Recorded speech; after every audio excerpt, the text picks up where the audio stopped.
Have you ever felt completely alone, even in a crowded room? As if the conversations around you were just noise, empty words that carried no real meaning? If so, you might not be antisocial. You might just be intelligent. Arthur Schopenhauer, one of the most profound philosophers of the 19th century, believed that solitude was the natural state of the truly intelligent. Not because they disliked people, but because they saw through the illusions that held society together. When your mind operates on a different level, the usual social rituals can feel exhausting, even meaningless. But is isolation a curse or a path to true freedom? Think about it. Most social interactions revolve around the superficial. Small talk, gossip, repeating the same scripted pleasantries day after day. But highly intelligent individuals crave depth. They seek truth. They ask the questions that most people avoid. And this makes them different. When you see through the surface-level distractions of society, it becomes difficult to pretend they matter. The more you understand, the more detached you become. And suddenly, the world feels quieter, lonelier. But perhaps that isn't a bad thing. Schopenhauer believed that most people are driven by the will to live, an endless cycle of desires, distractions, and social validation. But the philosopher argued that the wise, the deeply introspective, see beyond this illusion. They recognize that most human connections are built on convenience, not true understanding. And when you realize this, how do you go back? How do you force yourself into conversations that feel artificial, into relationships that lack authenticity? Many don't. They retreat. They choose solitude over the exhausting pretense of belonging. But solitude is not just an escape. It is also a gateway. When you are no longer bound by the need to conform, you gain something far greater: freedom. The freedom to think, to create, to explore ideas without the constraints of social expectations. Many of history's greatest minds, from Nietzsche to Tesla, embraced solitude as a necessity, not a burden. Because when the world no longer distracts you, your mind is free to expand. But this path is not for everyone. It is lonely. It is difficult.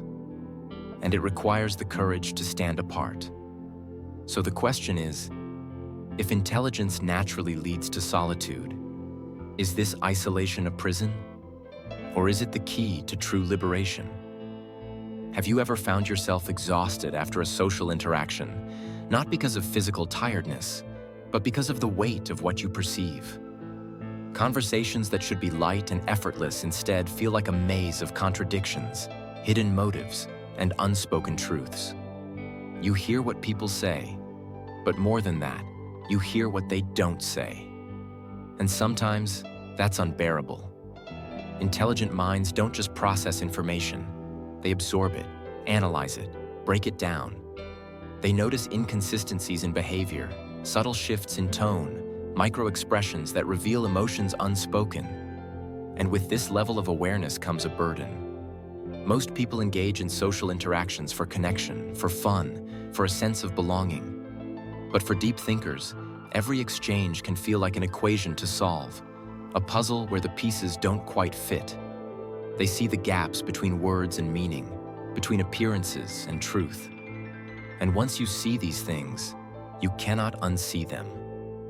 Schopenhauer believed that society thrives on illusion, the illusion of harmony, of shared understanding, of mutual respect.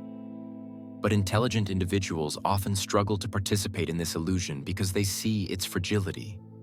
They see how often words are empty, how social pleasantries are masks, how conformity is rewarded while authenticity is often met with resistance. This realization makes it difficult to engage in the kind of effortless social flow that others enjoy. While some people can ignore contradictions and inconsistencies, deep thinkers are tormented by them. There is also another problem: the search for meaningful conversation. Most social interactions operate on autopilot. Polite exchanges, casual jokes, discussions about weather or current trends. But the mind that craves depth finds little satisfaction in this. They want to talk about purpose, about the mysteries of existence, about the nature of consciousness. They are drawn to the profound, yet they exist in a world that often avoids depth in favor of comfort. And this creates a painful paradox. They desire connection but struggle to find others who speak the same language. And so, many intelligent individuals withdraw, not necessarily because they don't want companionship, but because shallow interactions feel draining rather than fulfilling. They choose solitude not out of misanthropy, but out of necessity. They would rather be alone with their thoughts than feel alone in a crowd. But this withdrawal comes with a cost. Humans are social creatures, and even the most independent minds feel the pull of companionship. The struggle, then, is not just one of intellect, but of the heart. To think deeply is to see the world differently. But to see the world differently often means walking a lonely path. Schopenhauer believed that the masses live in a world of illusion, a realm where social validation, status, and surface-level interactions dictate behavior. But the wise, the truly intelligent, see through this facade. And once you recognize the game, it becomes nearly impossible to play along.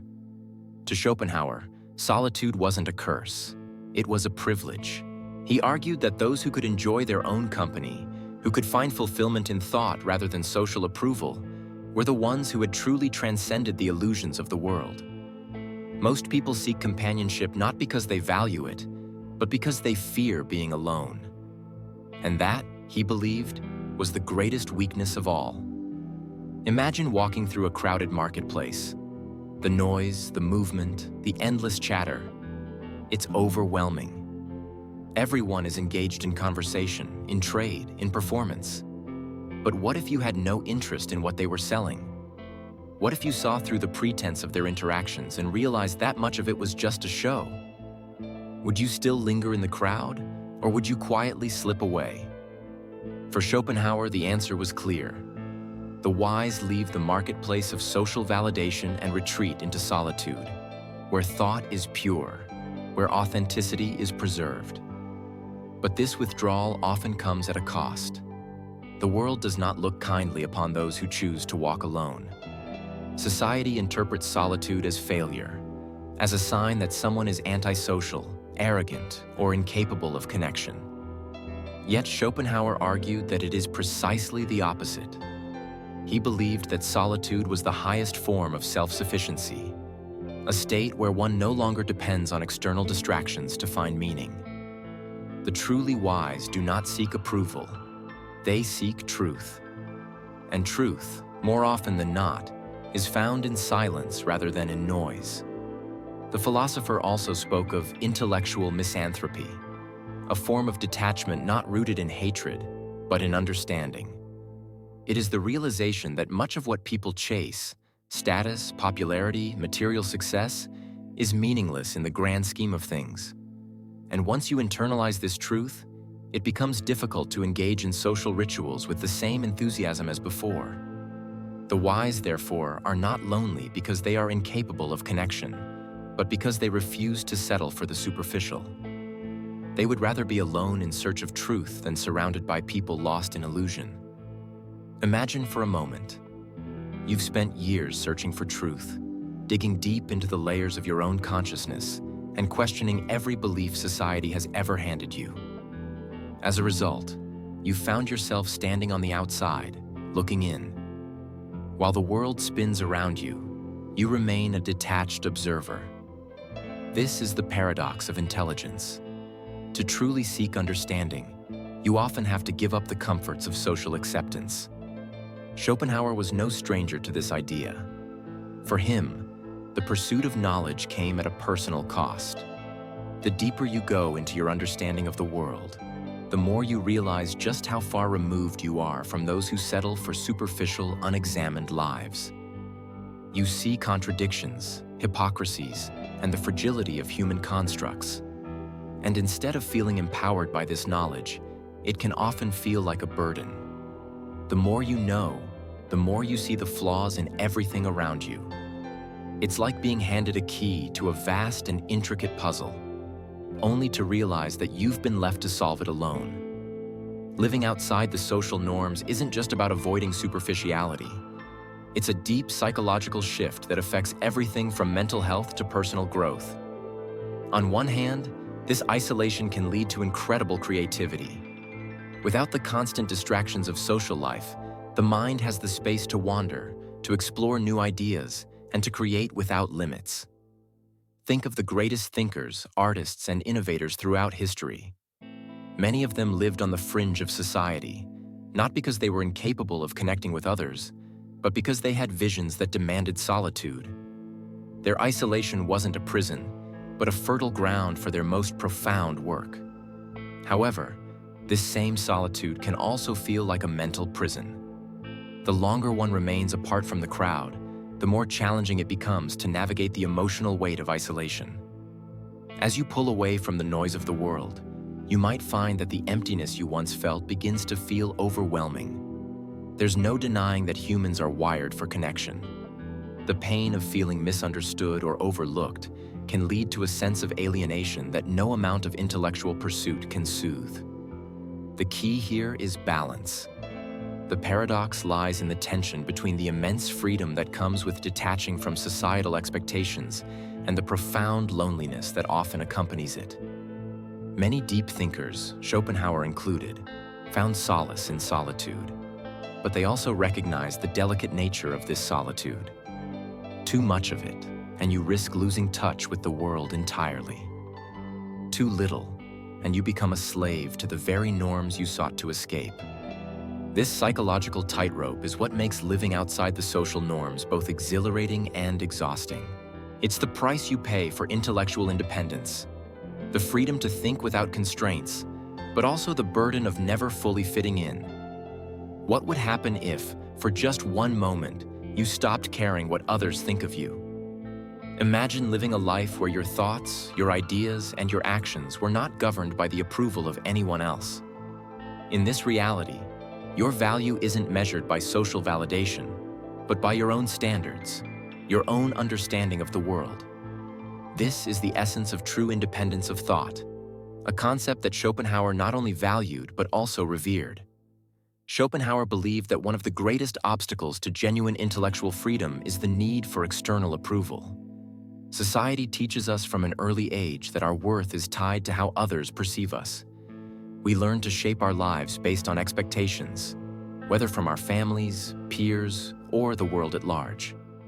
But in doing so, we become prisoners of the collective mindset, trapped in a cycle of seeking approval and validation. The more we crave acceptance, the less we are able to think and act freely. For the highly intelligent, this need for approval can be suffocating. When your thoughts naturally diverge from the mainstream, when your ideas challenge the status quo, seeking the approval of others becomes not just impractical, but counterproductive. The more you try to fit into predefined molds, the more you dilute your authenticity. You may begin to wonder, what's the point of aligning your thoughts with others when you are fully capable of thinking for yourself? This is where the freedom of not needing approval becomes a powerful tool. When you free yourself from the need for validation, you unlock the ability to think independently, to explore ideas without fear of judgment. The person who isn't concerned with fitting into societal molds can approach the world with an open mind, free from constraints. They are able to question the assumptions that bind others, explore new possibilities, and cultivate creativity without limitations. Schopenhauer, in his own way, advocated for this kind of independence. He often spoke of the dangers of conformity, urging individuals to resist the pressures to follow the crowd. In his view, the search for external approval only leads to a shallow existence, one that distracts from the deeper, more meaningful quest for truth and self-understanding. To him, true wisdom was found not in societal acceptance, but in the ability to think freely and to embrace one's own inner vision, regardless of the world's judgment. This philosophy holds profound implications for personal growth. When we stop seeking approval from others, we begin to understand who we truly are, beyond the surface-level identities we've adopted to fit in. We can pursue our passions, follow our curiosities, and make decisions based on what feels authentic to us, rather than what is expected. The freedom to live without the constant need for validation leads to a profound sense of self-sufficiency, one that nourishes personal growth and allows for deeper exploration of life's meaning. But there's another layer to this freedom, a freedom from the mental constraints we place on ourselves. Often, the search for approval is a reflection of our inner doubts, a way of reassuring ourselves that we are enough. When we release the need for external validation, we not only liberate our thinking, but also confront and heal the internal insecurities that hold us back from truly realizing our potential. In doing so, we step into a realm of intellectual and emotional freedom, where we are no longer defined by others, but by our own understanding of ourselves and the world. Solitude is often misunderstood. In a world that glorifies constant social interaction, it's easy to confuse being alone with being lonely. But for those who choose solitude, it's not a prison. It's a sanctuary, a place where the mind can wander freely, where creativity can bloom, and where personal growth thrives. Schopenhauer himself recognized the unique power of solitude, but also warned against its darker side: isolation. The key to mastering this dual-edged sword lies in embracing solitude without allowing it to lead to emotional or social isolation. The secret, as Schopenhauer would argue, is to approach solitude not as a means of avoidance, but as a deliberate choice to cultivate inner peace and growth. In solitude, there is space for the deep reflections that are often drowned out by the noise of the world. It's in these quiet moments that we are most connected to our authentic selves. We don't need the distractions of social life to feel fulfilled. Rather, we find purpose within ourselves. Solitude offers the opportunity to reconnect with the core of who we are, shedding the layers of social expectations and judgments that can obscure our true nature. However, as Schopenhauer also pointed out, there is a delicate balance. Solitude, if taken too far, can indeed slip into isolation. The longer we remain detached from the world around us, the more difficult it becomes to navigate our emotional needs and to experience the richness that comes from meaningful human connections. Even the most independent thinkers, the most creative and insightful individuals, need moments of connection. Relationships, when they are grounded in authenticity, serve as mirrors, reflecting our inner growth and providing perspectives we cannot reach alone. Without these relationships, we risk becoming too inward-focused, disconnected not only from others, but from the world itself. So how do we embrace solitude without falling into isolation? The answer lies in balance. It's about creating space for the quiet contemplation that solitude offers, while also seeking out genuine connections that nurture your mind and spirit. Cultivate relationships that resonate with your values, that encourage your growth, and that honor your individuality. These connections will provide the emotional nourishment you need without compromising your independence. Embrace solitude as a tool for personal development, but also recognize the importance of community in your journey. By finding this equilibrium, solitude transforms from a potential trap into a pathway to greater creativity, deeper understanding, and more authentic living. It's about learning to be comfortable with your own company, yet still open to the world. It's about using your time alone to sharpen your mind and refine your purpose, and then stepping back into the world not as a detached observer, but as a more fully realized version of yourself. If you've resonated with these ideas and feel that the journey toward understanding yourself and the world is just beginning, then I invite you to join this community.